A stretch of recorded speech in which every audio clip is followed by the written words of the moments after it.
Okay. Hello. Good afternoon. I just had lunch. Um, I think I've got one more story in me today, and I made 3 videos, but I usually tell all the stories together at once if you're with me in person, because I don't know. I like to tell stories, and most of my things that have happened to me, or experiences I've had, I should say, I guess, present themselves in a very story-like manner. So they are ready to be a little bit of a book in some form. I've written a lot of them in a book. Anyway, so I told about how Kali kind of forced her way into my life. Not forced, but it was, a gentle push.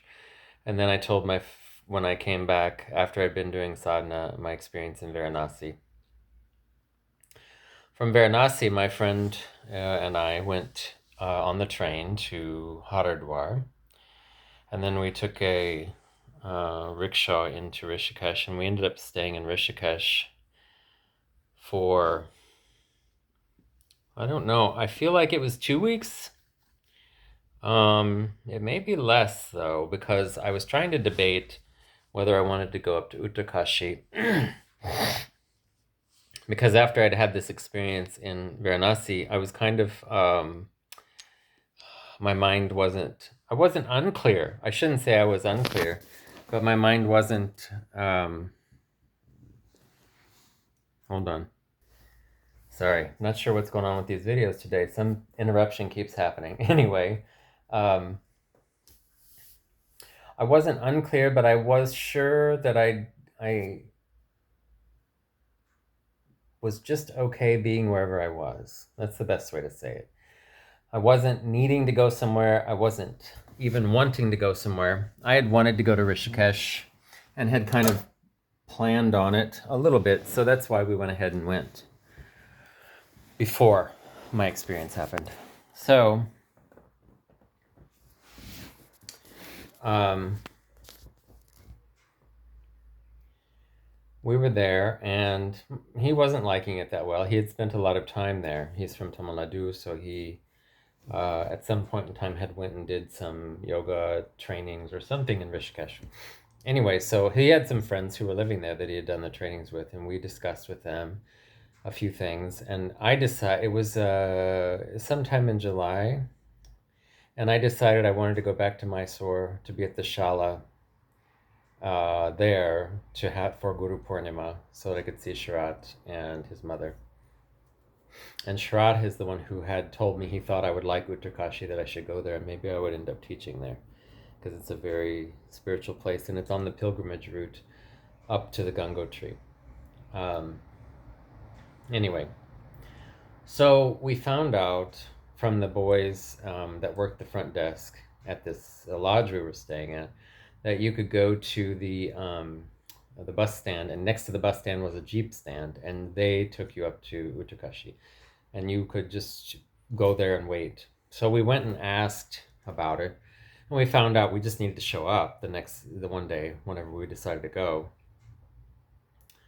and you would wait until a jeep was full, and then you went up, and they took you up. It was 5 or 6 hours. I think it was 6 hours, and it was very intense because you're on the edge of the roads like this, and at the edge of the road is a drop off like thousands of feet down to the Ganga. It just was, and these people are driving at speeds of which we would never do in our countries because it's illegal, number one, but also it's very dangerous. So you're driving around, you're tipping over the edge. There, you could see in the morning that some parts, that particular rocks had slid down, and they had to come and fix it before they could even get there. So that had already happened.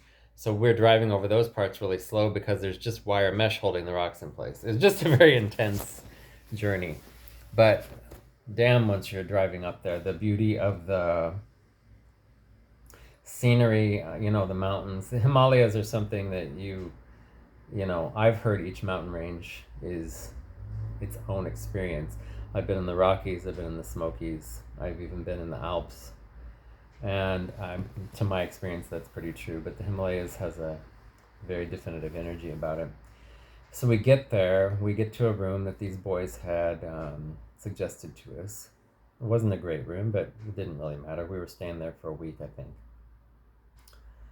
And immediately, what I wanted to do was see what temples were there. In Uttarkashi, it's northern Kashi. So just like in Kashi, Varanasi, it has a Kashi Vishwanath temple. Only this one I really like, and it's an easier access temple. It has a lot of little temples. And my friend surprised me and said, "Hey, there's a Kali temple here." So we were looking around for information of it, and there just wasn't any information. And then I got on the YouTube and discovered there was a little video. The video is still there. I shared it with someone last week because they were going up there, and I told them they might want to go to this place.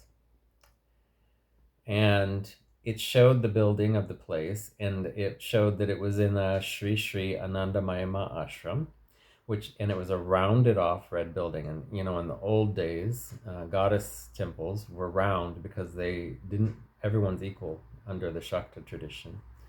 So round means there is no corners, so you can't be above or better than someone else. You're all in the same circle together. And it was bright red, almost as red as this shirt.